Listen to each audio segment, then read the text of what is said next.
Let's take a look at how inventory management works in a service center using the Gincore software.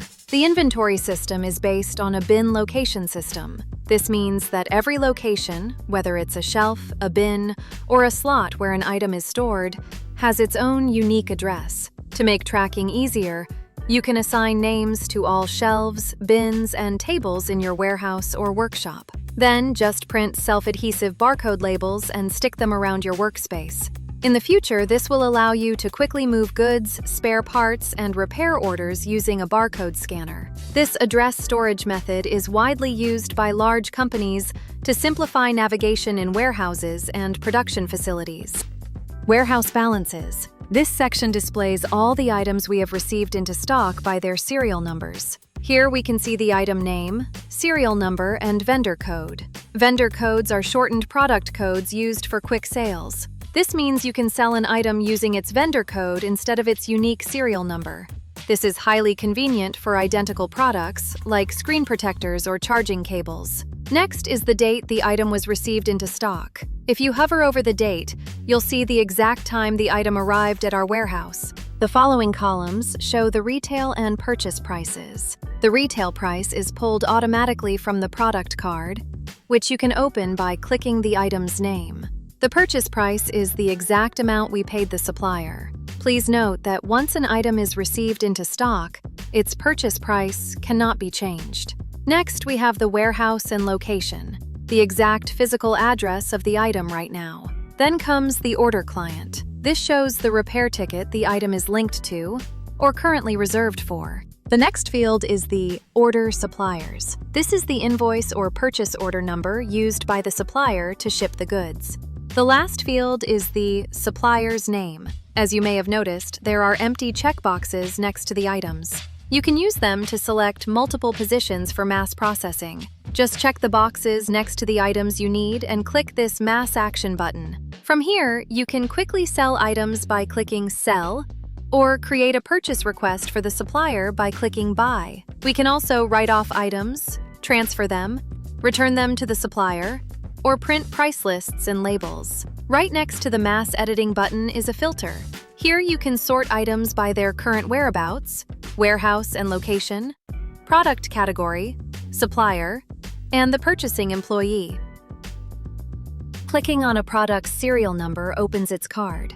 Here we can see basic information as well as the full movement history since the item arrived at the warehouse. Below, there are 3 buttons that allow you to transfer the item to another warehouse or location, return it to the supplier, or write it off. In the Warehouse Balances section, you can also change how the list is displayed. You can group the data not only by serial numbers, but also by product names and warehouses. If we select the By Name view, we get a clean list of products along with their quantities. Clicking on the quantity number opens a drop-down list of specific serial numbers. In this menu, you can also check the total quantity and names of all items used over the entire working period. This view has its own filter as well. The By Warehouses view helps you monitor the total stock in a specific warehouse, along with the total financial value of the goods stored there. At the very bottom, there is always a grand total value and the overall quantity of items across all company warehouses. The printer icon allows you to quickly print barcode locations for each branch. If we click on a warehouse name, the system will show a list of serial numbers filtered specifically for that location. You can also add a new warehouse right from this menu by clicking the Add Warehouse button. First, enter a name. Then choose whether the items in this warehouse should be included in free balance and total balance. The Reckon in Total Balance checkbox means that all goods and parts in this warehouse will be counted in the company's total inventory. For example, the system has a shortfall warehouse. Any items transferred to this warehouse are not included in the company's inventory totals, since the Reckon in Total Balance checkbox is not selected for this warehouse. Next, we assign it to a service center. Each service center can have one or multiple warehouses. This setting ensures the new warehouse is managed directly by the selected branch. Next is the category. The point of reception and issuance is a small branch that doesn't perform repairs on site, but forwards all received orders to the central service center. If you select this type of warehouse, any device checked in here will get a small flag icon in the general repair orders list.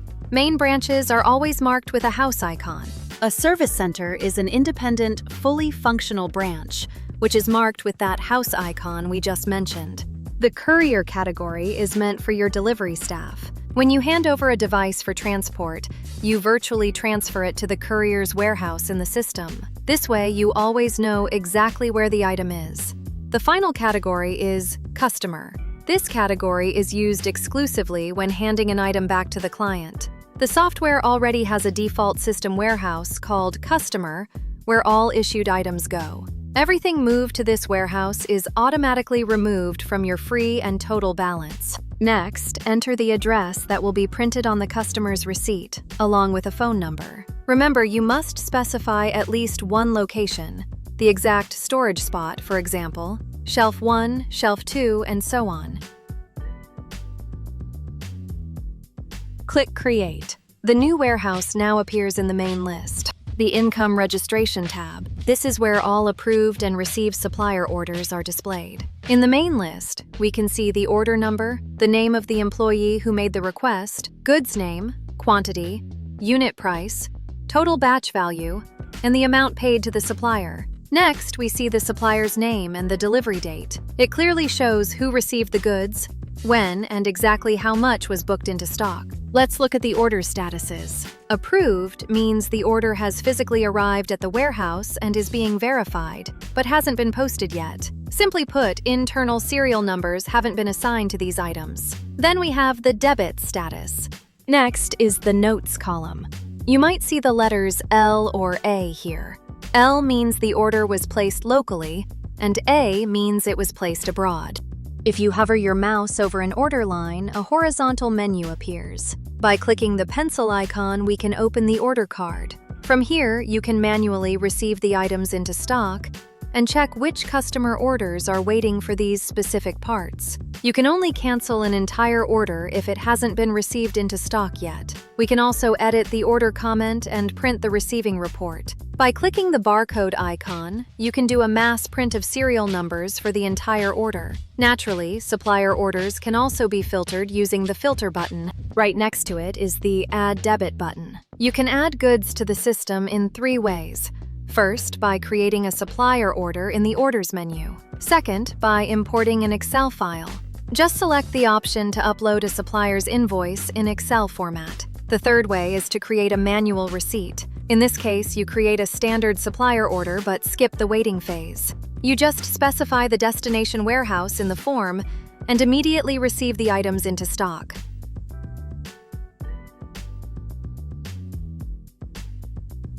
Expense. This menu is divided into 3 main tabs: Requests for Shipment, Returns Outwards, and Writing Off. In the Requests for Shipment tab, you'll see all customer orders that have spare parts added in the system, but no specific serial numbers attached yet. In short, a purchase request has been sent to the supplier for these missing parts. Here we can see details about the customer order, the branch where it was created, its current location, and the part that needs to be linked. By clicking on the Serial ID column, we can assign the new part directly from this menu. You can also switch the input field and just scan the physical part with a barcode scanner, which saves you from searching through the main list. We can also view all orders waiting for a serial number to be unlinked. Orders end up here automatically when someone clicks the minus icon next to a serial number in the repair card. This is incredibly convenient for a warehouse worker. They can review this list and unlink broken parts without having to open each customer's ticket individually. Requests for Shipment. Here we see the complete list of items along with their serial numbers that were returned to distributors. They are sorted chronologically with the newest operations at the top. You can filter them too. The system has a very handy mass return module. By clicking the Return Goods button, we can add several serial numbers manually, for instance, by scanning their barcodes. We can also process returns using an import file. To do this, download the template, fill it with serial numbers, and upload it back into the system. Then click Return. Once processed, the system will display a detailed report showing the result for each individual serial number. In the Writing Off tab, we have a register of all written off items and materials. There is also a mass write-off tool here, accessible via the Cancel Item button. It works exactly the same way as the returns module, the transfer module. This is the heart of your logistics. From here, you can move goods or spare parts across the company's facilities in real time and link parts to repair orders. The first field is designed for a barcode scanner. To quickly move an item, we scan the serial number barcode, followed by the location barcode. To link a part to an order, we first scan the order barcode, followed by the serial number barcode. Just below that, you can perform the exact same operation manually without a scanner by typing in the serial number and the destination. By the way, a shortcut to this tool is always available in the right sidebar. Clicking this icon opens a quick menu. This means you can move items from anywhere in the software without having to navigate back to the warehouses menu. Transfer history. This is your primary analytical tool for keeping track of company assets. The complete archive of all warehouse operations is stored here. You can always find out who moved a specific part or customer device, as well as when, from where, and to where it was moved. Let's see how to work with it effectively. At the very top are the filters. They help you find exactly what you need in a massive stream of data with just a few clicks. Department.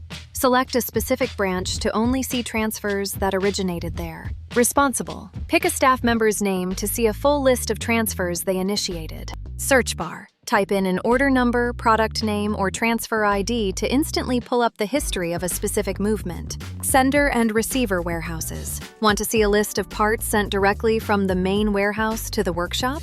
Just select them from these drop-downs. Movement date. Choose a specific time frame, like last month or today, to narrow your search. Pay special attention to the two checkboxes, orders only and products only. They instantly separate the type of shipments. Looking for the movement history of a customer's device in repair? Check orders only. Need to track the flow of spare parts across the workshop? Choose products only. Directly below the filters is the history table itself. To make it easy to read, all key information is organized into columns. Number, the unique system reference number for the transfer. Date, the exact day and time of the operation. Department, the location where the item started its journey. Responsible, the warehouse worker or technician who processed the transfer. Item or order, the name of the stock item or the customer device identifier. From and to, the exact source and destination zones. Print, a separate column with a printer icon. Clicking it allows you to download and print a transfer waybill for a specific package. The system also supports mass printing of transfer waybills. If you need to generate a single shipping document for the courier covering multiple parts, just check their boxes on the left side of the table, click the Mass Processing button, and select Print Waybill. For the system to generate this combined document successfully, you must follow two golden rules. First, a single document can contain either only stock parts or only customer devices. You cannot mix these two types on one list. Second, there must be route consistency. All selected items must originate from the exact same source warehouse and physically go to the exact same destination branch. Settings. In the Settings tab, you can build your company's structure. By clicking the Add Warehouse button, we add new service centers and branches. We provide their names and choose a theme color. This is the color of the house icon, which will help your team quickly identify the branch in customer orders, supplier deliveries, and the main schedule. In this tab, we also assign warehouses to specific branches and create custom storage categories. Finally, in the Administrators section, we manage employee permissions, precisely controlling who has access to a given warehouse and who is restricted. That brings our overview of inventory management in the Gincore system to an end. Today, we took a detailed look at how to properly receive goods into stock, perform mass transfers, and track the history of every device and spare part. If you have any questions left about working with the warehouse module, feel free to ask them in the comments below this video. We'll be sure to answer them. You can find the link to register and try the Gincore system for free in the description box below. Thank you for watching, have a productive day, and see you in the next videos. Don't forget to leave a like, subscribe to our channel, and hit the bell icon so you won't miss our new, helpful tutorials for your service center.